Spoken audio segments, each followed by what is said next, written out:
सोलापूर जिल्ह्यामध्ये अवकाळी पावसाचा मोठा फटका बसलाय। 4000 हेक्टरवरच्या शेतीचं नुकसान झालेलं आहे। नुकसानग्रस्त शेतकऱ्यांना सरकारच्या मदतीची आशा आहे।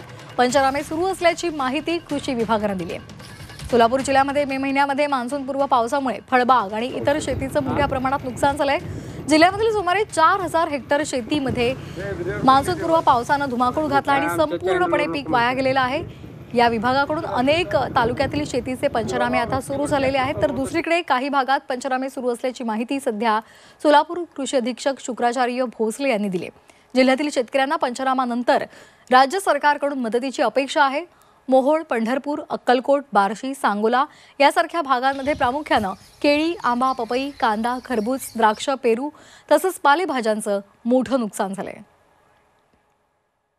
आणि या पावसामुळे सोलापूर जिल्ह्यातील झालेल्या जवळजवळ 4000 हेक्टरच्या नुकसानीचा प्राथमिक अहवाल या कार्यालयास प्राप्त झालेला आहे।